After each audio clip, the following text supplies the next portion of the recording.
ನಿಮ್ಮ ಬಿಸ್ನೆಸ್ ಯಾವುದೇ ಇರಲಿ ಅದನ್ನ ಪ್ರಚಾರ ಮಾಡಲು ಸುಮನ್ ಟಿವಿಯಿಂದ ಮಾತ್ರ ಸಾಧ್ಯ. ಕೂಡಲೇ ಕರೆ ಮಾಡಿ. ಕೊಲೆ ಪ್ರಕರಣ, ಮೂವರಿಗೆ ಜೀವಾವಧಿ ಶಿಕ್ಷೆ ವಿಧಿಸಿದ ಜಿಲ್ಲಾ ಮತ್ತು ಸತ್ರ ನ್ಯಾಯಾಲಯ.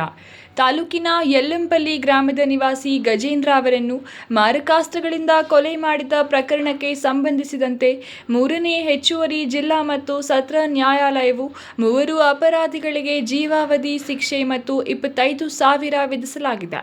ಪ್ರಕರಣದ ಸಾಕ್ಷಿದಾರರನ್ನು ವಿಚಾರಣೆ ಮಾಡಿದ ಮೂರನೇ ಹೆಚ್ಚುವರಿ ಜಿಲ್ಲಾ ಮತ್ತು ಸತ್ರ ನ್ಯಾಯಾಧೀಶ ಎಸ್. ಶ್ರೀಧರ್ ಅವರು ಅಪರಾಧಿಗಳಾದ ಸುರೇಂದ್ರ ಬಾಬು, ಶ್ರೀನಾಥ್ ಮತ್ತು ವೆಂಕಟೇಶ್ ಅವರಿಗೆ ಜೀವಾವಧಿ ಶಿಕ್ಷೆ ಮತ್ತು 25,000 ದಂಡ ವಿಧಿಸಿ ಇದೇ 19ರಂದು ತೀರ್ಪು ಪ್ರಕಟಿಸಿದ್ದು, ಅದರಂತೆ ತಾಲೂಕಿನ ಯಲ್ಲಂಪಲ್ಲಿ ಗ್ರಾಮದಲ್ಲಿ 2023ರ ಡಿಸೆಂಬರ್ 6ರಂದು ಗಜೇಂದ್ರ ಎಂಬುವವರ ಮೇಲೆ ಮಾರಕಾಸ್ತ್ರಗಳಿಂದ ದಾಳಿ ಮಾಡಿ ಕೊಲೆ ಮಾಡಲಾಗಿತ್ತು.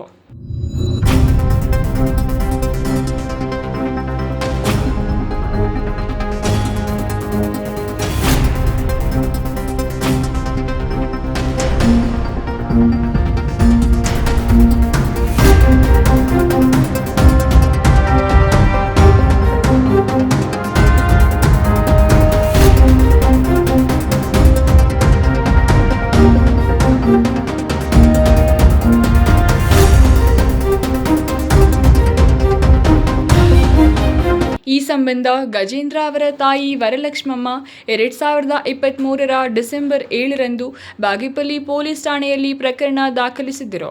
ಕಾರ್ಯಾಚರಣೆ ಕೈಗೊಂಡ ಪೊಲೀಸರು ಯಲ್ಲಂಪಲ್ಲಿ ಗ್ರಾಮದ ಸುರೇಂದ್ರ ಬಾಬು, ಶ್ರೀನಾಥ್ ಮತ್ತು ವೆಂಕಟೇಶ್ ಅವರನ್ನು ಬಂಧಿಸಿದ್ದರು.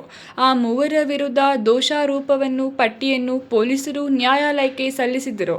ಅದರಂತೆ ಸುಮಾರು ವರ್ಷಗಳ ವಿಚಾರಣೆ ನಡೆಸಿದ ಮೂರನೇ ಹಂತದ ಹೆಚ್ಚುವರಿ ಜಿಲ್ಲಾ ಮತ್ತು ಸತ್ರ ನ್ಯಾಯಾಲಯವು ಮೂವರು ಅಪರಾಧಿಗಳಿಗೆ ಜೀವಾವಧಿ ಶಿಕ್ಷೆ ಮತ್ತು 25,000 ದಂಡ ವಿಧಿಸಲಾಗಿದೆ.